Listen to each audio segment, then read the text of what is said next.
What are your night shift horror stories? Worked at a liquor store for a few years. One of the homeless guys, probably late 50s, that stood outside would ask for money, and 9 times out of 10, if they said no, he'd flash them his old wrinkly crusty package. Had to chase him off every night, so people didn't have to suffer that sight. Annoyingly, people who saw me chasing him off, or threatening to call the cops, often gave me dirty looks, like as if I hated homeless people or treat them like trash, when in actuality I was saving them from that which you cannot unsee. This didn't become a horror story until recently, but as a teen, I used to close down the gas station truck stop I worked at, alone. My boss used to pop up out of the shadows as I was closing down the till with the backup lights on. He'd be super calm and act like it wasn't creepy at 11 PM, when he should be home with his family. He was even at my high school graduation. He and his wife's number's still in my phone. Anyhow, he is currently on trial for murdering a prostitute via stabbing her to death. Back in '94. Cold case potentially solved via DNA modern science. Oh man, I hate recalling this story. I work night shift at a rehab facility. We have a protected gate with a camera looking down from above, and one of those doorbell cameras in the office. The camera monitor is on one wall and the doorbell monitor is on another. I was doing some paperwork and see this guy walk past, stop for a few seconds, then slowly turned around, walk back and stared up at the camera, and he kept staring. The facility is in a rough neighborhood, so I'm fairly used to folks hanging out around the gate and usually ignore it. But the way he was staring was off-putting. Like, his eyes and expression were hollow and dead, almost as if he were in deep thought about something horrible. I was pretty sure he was zonked on synthetics. I used the intercom to see if he was okay, but he just kept staring directly at the camera. We have a rule: if it's not hurt or trying to come through the fence, just let it be. No sense in engaging needlessly with somebody potentially hostile or ducking with the locals. Y'all. He stood there and stared at that camera for 2 hours. That same dead-eyed expression staring right at me. I did a round and came back to find him gone, which only creeped me out more. One of the managers came through the drive-thru at 4 in the morning, pissed, and ordered an absurd amount of food, and then vomited out the window of whoever's car it was onto the drive-thru. Turns out she was the manager that was starting at 7, and she said not to worry about the vomit and that she'd clean it up when she started. The amazing thing is that she arrived on time and cleaned it up. Not a horror story for me, but sure as hell one for her. Used to work nights at a Home Depot. There was one time where for a week or so our store stayed open 24 hours. For the most part this wasn't really a problem. Typically nobody comes shopping for home improvement items at 2 in the morning, except that one couple that came looking for marble countertops at 1:30 in the morning, and the woman was wearing a nice dress. I guess there was also that one young lady who came looking for a toilet paper roll holder a little after midnight. I had just gotten off my first break, and she was wearing jorts and one of those white with black belt stereotypical karate outfits. She was oddly specific about which roll holder to get to, but the real story lies within the insulation. It was nearing 3 in the morning and me and another guy were stocking insulation, as well as fixing the bays and some such maintenance. A bunch of big R30s had fallen in their bay, and while I was sorting through them a duck in hand came out of the mess and grabbed my arm. I lost my mind enough for not only the guy I was working with to freak out, but also for my boss, who was across the store, to come check out the commotion. Turns out a homeless drunkard had come into the store at some point, and I can only assume before the night crew showed up, and had made a nest in the insulation, where he fell asleep. The dude was in bad shape too. Like, far gone into whatever inebriation that we had to call the police to remove him. I was always a little more cautious around the insulation after that, for at least the time the store stayed open 24 hours. Worked a parking garage at the airport, cleaning the top deck, and noticed about 100 ravens all over a truck with a tarp over the bed. Took my flashlight expecting something awful. Noticed as I got closer the smell and the ravens taking turns going in a hole they had torn open and popping out covered in gunk. Some guy left a broke down beater with a couple animal carcasses in the back to rot. No heads. Checked the logs and the damn truck had been there since November, and it was April, so everything was just thawing and breaking down. Not mine, but I used to work at a small hotel and the manager there told me a terrifying night shift story. It was about midnight when she got a call at the front desk from a man. He said that he's with his 8-year-old daughter who dances competitively and needed advice on what she should wear. She gave him some basic fashion advice. He asked my manager, what about fishnet leggings? Do you think those are too sexy? Then proceeds to talk in graphic detail about how he thinks his own daughter has been trying to seduce him for weeks and how he's starting to enjoy seeing her dance in these cute outfits. Meanwhile, my manager is looking through a computer system trying to figure out who this man is so she can call the cops. However, the room he was reportedly in was empty. The man ends up hanging the phone up before she could find out where he was truly calling from. A couple months later at around 11 PM, my manager answers a desk phone.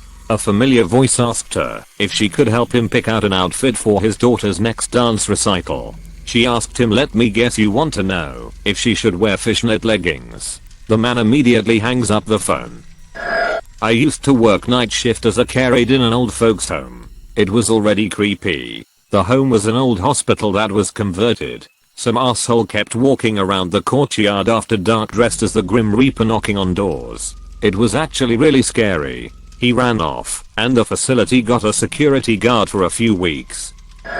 Many years ago, I worked at a regional radio station in the middle of ducking nowhere, Australia. I was the overpass operator, keep the overpass playlist running, set up for the morning, do all the manual checks for the next day, and jump on the desk if anything funky happens.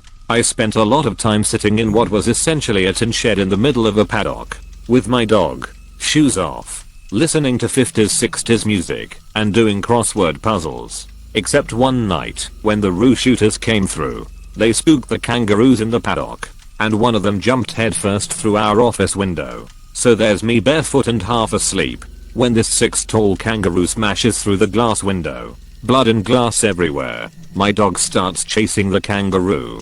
I'm chasing my dog, and the kangaroo bounds around the office, knocking shit off desks in the dark.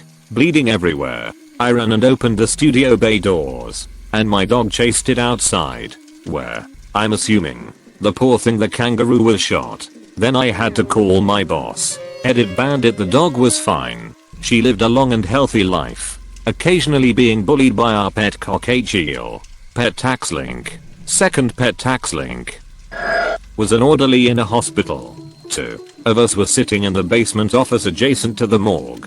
A guy passed our office, looking at us a little shifty, came back again and asked if we had access to the morgue. We said yes, thinking he was doing a pickup for a funeral home, but that seemed strange given it was around 12:30 am. Nope. He wanted to pay us to let him in and leave him alone with the bodies for an hour. We escorted him up to security. Apparently he had tried it in the past, as security knew him. Many years ago I briefly had a job that started at 3:30 am. The job itself was very boring, but the commute was wild. The world is at its weirdest in the very early morning. Road hazards haven't been called in yet. So one day I pulled off the freeway and discovered that the off-ramp was completely flooded. Deep enough that I have no idea how my car didn't stall. But the most interesting discovery was that if law enforcement has to raid a home, they do it around 3 or 4 in the morning, because that's the best chance of everyone being peacefully asleep. One day I was nearly to work when I noticed something off ahead of me. I slowed down and came up to a massive police blockade. Squad cars everywhere and absolutely crawling with heavily armed officers, but all in absolute silence. They silently waved me down a side street. Just a creepy, unsettling experience.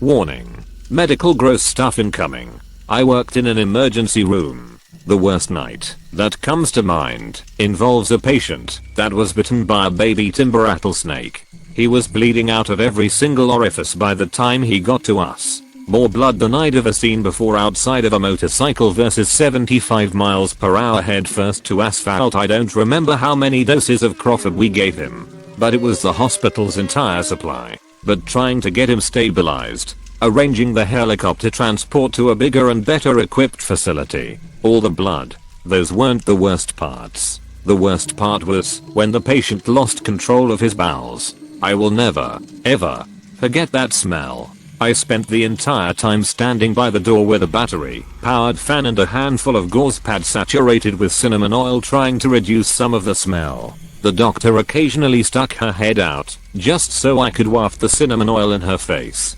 Yes, by some miracle, the patient did end up surviving.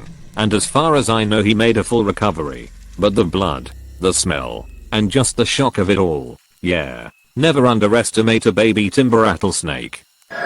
Was running the register at 24-hour supermarket. Stock person comes running in to produce carrying mop handle screaming you mother ducker. Out of sight. He keeps yelling ducker and smacking handle at something. For like 5 minutes. I'm ringing up customers and freaking out because he was losing his mind. But I'm not interested in getting involved in a murder. So I ignore it. Later I find out he was chasing a rat. Not night shift exactly. But I get off work later than the average person and have a 2-hour bus train ride home. You see some weird people at bus stops late at night. I could give a lot of random stories of weird, funny, or scary things that have happened. But this one stuck with me. This one still bothers me when I think about it. It was this dude talking to someone on the phone. He had a hood on, so I couldn't actually see the phone. But I figured it was a phone, since he was pausing for a response every so often. Generally people who are just rambling to nobody don't take those pauses. So he's ranting about how the Constitution is a universal law, and the amendments weren't hammered in enough to support it correctly, and how when you take vitamins you sweat toxins out of your feet after. He even paused during his explanation of how that worked and clarified something he'd mentioned. Normal level of crazy for a phone conversation. Nothing too weird. But then he started saying something like, I'll write it out as best I can remember. Just describing it wouldn't work. So, this is how I talk to myself. This is how I talk to myself. And I talk to myself all the time. Because I have to. Because that's the only way to realize the truth. Everything they ever told you is a lie. And you've got to talk to yourself to stop being indoctrinated. You know, the teachers all said, be cool, stay in school. And they wouldn't lie to you. You think your teacher wouldn't lie to you. But then you get addicted to drugs. Then you're a loser. Then you're not cool anymore. Then you're shooting up under a tree and it's the only little happiness you get. Shooting up under a tree. And you go still high, that stuff still going through your veins to figure out your whole life philosophy. Then you're a loser. You're a loser. You're 32 and you lose your kids. He was starting to cry at that point. I guess he didn't have anyone on the phone with him after all. It was my stop then. And it's not a good idea to engage with obviously unstable drug addicts regardless. So I just got up and left, but that still bothers me. Did hospital security for about 2 months. It was small hospital out in the sticks, so we were responsible for removing patients who had passed from their rooms and transferring into the morgue freezer. We had just brought a decedent to the morgue and, right before we were about to transfer them to the freezer, their cell phone rang. Granted, pretty tame compared to some stories, but at the time it gave us a decent fright.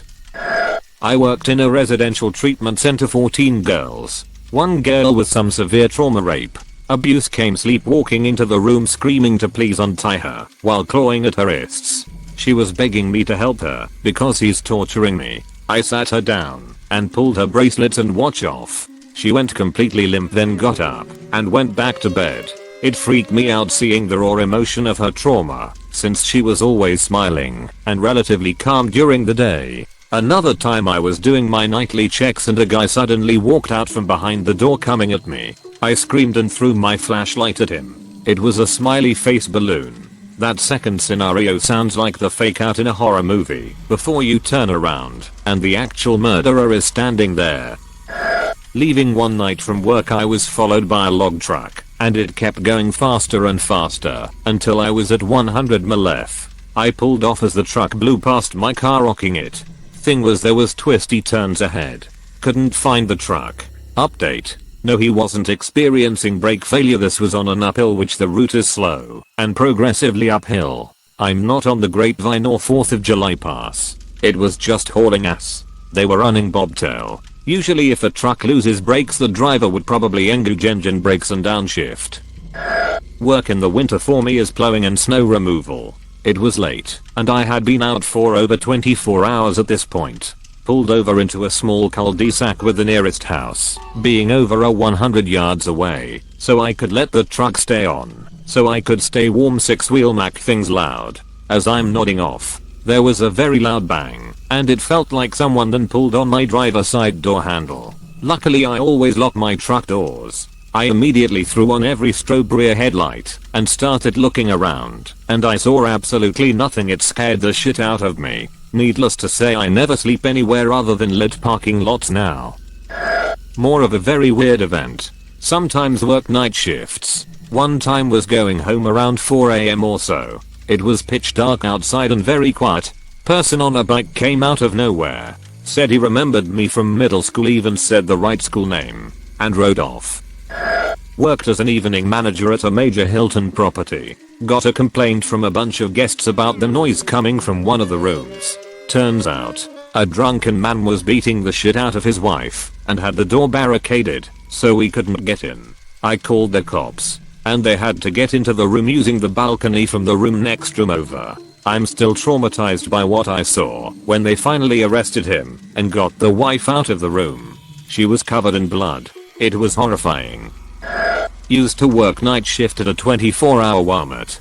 Customers are nuts enough in the daytime, but they become weird after midnight. Once had an elderly guy come in wearing only a jean jacket and fishnet stockings. He came up to my register, leaned in, and asked if we carried anything to get rid of lice. Those plastic barriers all stores have now to protect cashiers. They need to keep those even after the pandemic ends. I lost count of the times customers got into my personal space to ask about products for fleas, lice, rashes, etc.